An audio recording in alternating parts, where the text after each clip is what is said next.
என்னை ஆதரிக்கும் தமிழக மக்கள் அனைவருக்கும் வணக்கம். இன்று தலைப்பு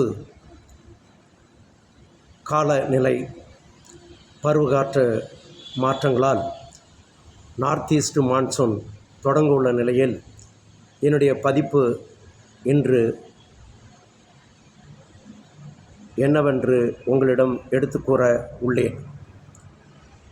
சவுத் வெஸ்ட் மான்சூன் தென்மேற்கு பருவகாற்று முடியும் தருவாயில் இந்தியா முழுவதும் மழை பெறும் மாதமாக தென்மேற்கு பருவகாற்று உள்ளது.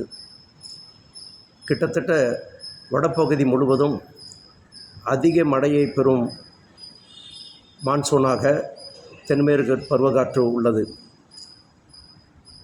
அப்படியென்றால் நிலப்பரப்பு என்ன ஆகும் என்றால் ஈரப்பதத்தை கொண்டிருக்கும்.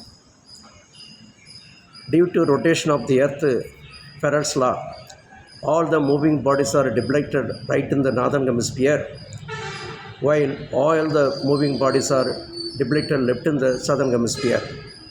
இந்த சூழலின் காரணமாக பூமி மேற்கு பகுதியிலிருந்து கிழக்கு பகுதியை சுற்றுவதால் 3 காற்றுகளாக உலகத்தில் தரப்பகுதியில் உள்ளன. Easterlies, westerlies, polar winds. Easterly என்பது பேஸ்டான் தான் சவுத் வெஸ்ட் மான்சூன்.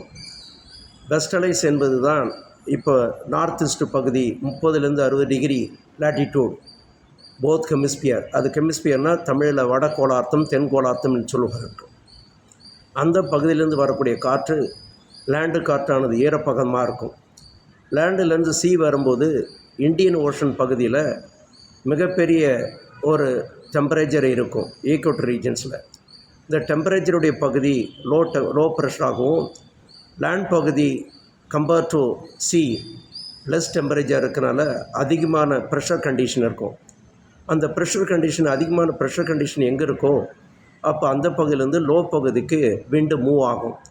லேண்டுலேருந்து சி வரும்போது இந்தியன் ஓஷனுடைய சதன் பகுதியில் ரீச் ஆகும்போது depression due to low intensify depression cyclone அப்படின்று ஒரு தீவிர காற்று எடுத்து நார்த் ஈஸ்ட் மான்சூன் பகுதியில் ஃபார்ம் ஆகிறதுக்கு வாய்ப்புகள் உண்டு. எத்தனை சைக்ளோன் ஃபார்ம் ஆகும் இந்த சீசன் சொன்னால் 4, 5, 6 சைக்ளோன். அது 2-3 தான் ஹெவியாக இருக்கும். வெஸ்ட் பெங்கால்லேருந்து கன்னியாகுமரி வரைக்கும், பர்மா வரைக்கும் கூட எடுத்துருக்கலாம். இந்த ஆண்டு என்னுடைய கணிப்பு, நான் astrology as per the geography teacher என்ற முறையில் 3 அல்லது 4 புயல்கள் உருவாக வாய்ப்புள்ளது. இந்த புயல்கள் எங்கேருந்து நாகப்பட்டினத்துலேருந்து ராயல்சீமா மச்சிலிப்பட்டினம் வரைக்கும் மிகப்பெரிய ஒரு பகுதியாக இருக்கும், பாதிப்புள்ள பகுதியாக அமையும். இந்த ஆண்டு நார்மலை விட அதிகமான மழை பெறுவதற்கு வாய்ப்புகள் உண்டு. கிட்டத்தட்ட ஒரு 3 சைக்ளோன் அல்லது 4 சைக்ளோன் சூறாவளி வருவதற்கு வாய்ப்பு உள்ளது. தமிழக அரசானது இதுவரைக்கும் எந்த நடவடிக்கையும் எடுத்த மாதிரி தெரியல. 90% ட்ரைனேஜ் ஒர்க்கு முடிச்சிட்டேன், 100% முடிச்சிட்டேன்னு சொல்லிக்கிட்டு இருக்காங்க. அது எந்த அளவுக்கு உண்மைன்னு தெரியல. இப்போ எங்கேயுமே அடைப்பு உள்ள பகுதியை கிளியர் பண்ணலை. எந்த கார்ப்பரேஷனும் செஞ்ச மாதிரி தெரியலை சென்னை பகுதியில். அதுபோல் எல்லா மாநகராட்சியும் ஒரு தீவிர நடவடிக்கை அரசு எடுக்கும்படி கேட்டுக்கொள்கின்றேன். ஏன்னா மழை வந்த பிறகு தண்ணி வித்தவுட் யூஸிங் என்ன பண்ணணும், கடலை போய் சேரும். இது அரசனுடைய கடமை. என்ன அரசனுடைய கடமை என்றால் மழையை சேமிக்க வேண்டும். எடப்பாடியார் அவர் காலத்தில் குடிமராமத்து என்ற ஒரு திட்டத்தை கொண்டு ஏரி குளங்களை வெட்டி தண்ணீரை சேர்த்தார். ஆனால் இப்போ மு.க. ஸ்டாலின் அவர்கள் அதை ஃபாலோ பண்ணி வரார் என்றது கிடையாது. அந்த கவர்மெண்ட் அந்த அளவுக்கு கிடையாது.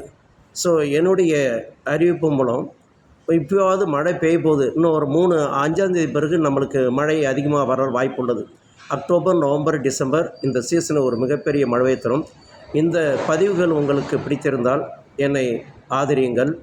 இதை மற்றவர்களுக்கும் பகிர்ந்து கொள்ளுங்கள். நன்றி, வணக்கம். அடுத்த ஒரு வீடியோவில் உங்களுக்கு மிக தெளிவாக காலநிலை பற்றி சொல்லுகின்றேன்.